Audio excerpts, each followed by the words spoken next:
Salam sejahtera Malaysia, terima kasih kerana menonton video-video dalam channel ini. Sebelum kita mula, jangan lupa untuk tekan tombol subscribe, share, like dan komen. Let's go! Salam sejahtera dan salam perpaduan berita seterusnya. Perubahan kerajaan segala-galanya boleh berlaku, Muhyiddin. Tan Sri Muhyiddin Yassin tidak menolak kemungkinan akan berlaku perubahan kerajaan pusat sekiranya Perikatan Nasional PN memenangi semua pilihan raya negeri PRN di 6 buah negeri. Namun, pengurusi PN itu enggan mengulas bagaimana perubahan kerajaan akan berlaku, tetapi menegaskan ia sedikit sebanyak mampu menggugat kedudukan kerajaan sedia ada jika PN menang di semua 6 buah negeri tersebut. Disebutkan tadi 6 buah negeri berhadapan dengan PRN. Ini bukan jumlah yang kecil. Kalau 6 buah negeri menghadapi pilihan raya dan 6 negeri dimenangi dan dikuasai oleh Perikatan Nasional, sudah tentunya yang duduk di Putrajaya akan goyang. Soal macam mana saya tak nak sebutkan di sini. Orang Indonesia kata segala-galanya bisa boleh berlaku, katanya dalam ceramah Perdana Jelajah Selangor Baharu Kita Bangkit di Shah Alam pada Sabtu malam. Pada Khamis, PN mengesahkan akan bertanding di kesemua 245 kerusi Dewan Undangan Negeri DUN pada PRN kali ini meliputi Negeri Sembilan, Kelantan, Terengganu, Selangor, Kedah dan Pulau Pinang. Sebelum itu, dalam ceramah sama, pengurusi Perikatan Nasional PN Selangor, Datuk Seri Mohammed Azmin Ali mendakwa Perdana Menteri Datuk Seri Anwar Ibrahim akan dijatuhkan sebaik sahaja gabungan tersebut menang dalam PRN Selangor. Salam sejahtera dan salam perpaduan kepada seluruh rakyat Malaysia. Berita panas malam ini bertajuk Pelabur takut sebab wujud persepsi saya akan dijatuhkan Ogos ini, Anwar. Berita penuh.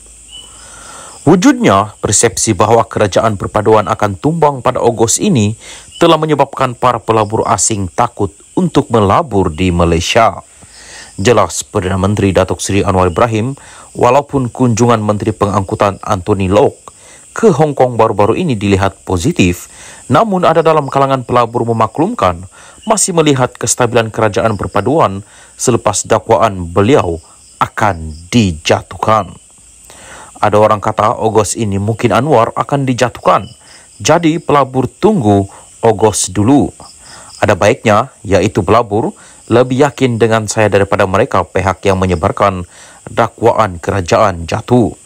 Dia, pelabur, kata kalau Anwar masih memimpin dan kerajaan masih stabil, dia lebih yakin. Tetapi kalau ganti orang lain, dia tarik balik pelaburan. Ini masalah sikit kepada ekonomi, bukan saya nak kempen untuk kerajaan perpaduan.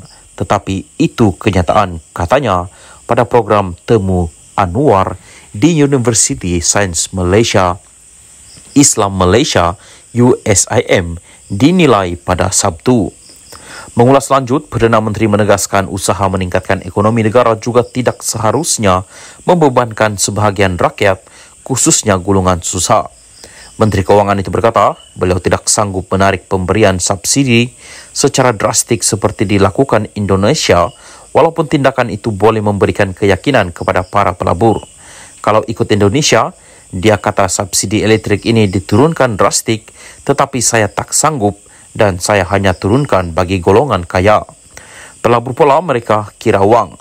Nampak Indonesia lebih berani turunkan subsidi, jadi itu meyakinkan dan dia ingat itu political will. Tetapi fahaman saya pula, falsafah ekonomi tidak begitu. Saya tidak fikir negara harus berkembang dengan bebankan sebahagian rakyat, terutama yang susah, ujar Anwar.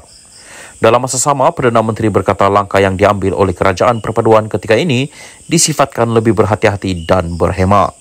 Indonesia lebih berani menurunkan defisit, tetapi saya turunkan dari 5.6% kepada 5.0% sahaja dan mengambil langkah itu supaya ia tidak menekan rakyat.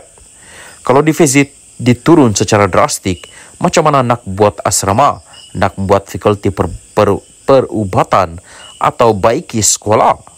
Kalau setuju defisit diturunkan drastik, kita tangguh ini semua dan turunkan defisit bagi pelabur masuk.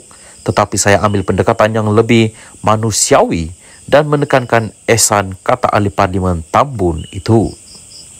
Salam sejahtera dan salam perpaduan kepada seluruh rakyat Malaysia. Berita seterusnya bertajuk BN Pakatan Kerup, pandangan Puah tak wakili DAP, kata Lok.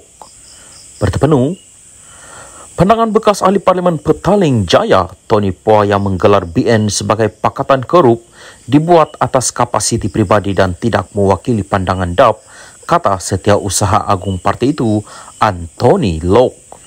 Lok merujuk laporan media yang memetik ucapan Puah dalam satu majlis yang dianjurkan DAP Petaling Jaya malam tadi. Tony Puah tidak lagi memegang apa-apa jawatan dalam DAP. Justru itu, beliau bercakap di atas kapasiti individu dan tidak sama sekali mewakili kepimpinan parti. Ucapan tersebut yang berunsur serangan terhadap rakan gabungan utama dalam kerajaan perpaduan tidak seharusnya dikeluarkan uncalled for, katalog dalam satu kenyataan. Semalam, Puah dilapor berkata BN yang kini bersama Pakatan Harapan PH dalam kerajaan perpaduan sebagai Kerup Collection atau Pakatan Kerup.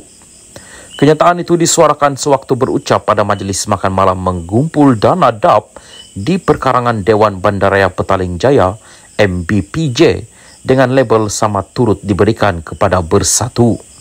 Puah juga menyuarakan harapan supaya PH dapat membentuk kerajaan sendiri dalam kalangan komponen gabungan itu tanpa membabitkan UMNO dan BN sekiranya gabungan itu menang dalam pilihan raya umum PRU akan datang.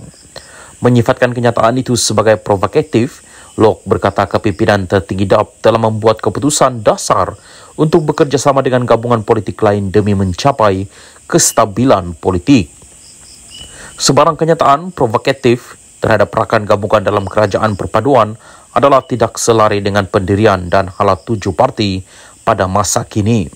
Saya ingin mengingatkan semua pemimpin dan ahli DAP untuk sentiasa menjaga keharmonian dalam gabungan antara parti dan gabungan dalam kerajaan perpaduan demi kestabilan politik yang amat diperlukan pada ketika negara menghadapi pelbagai cabaran luar. Sesiapa dalam DAP yang tidak boleh menjaga mulut mereka dalam perkara ini adalah tidak dialu-alukan sama sekali untuk berucap dalam pentas DAP, katanya.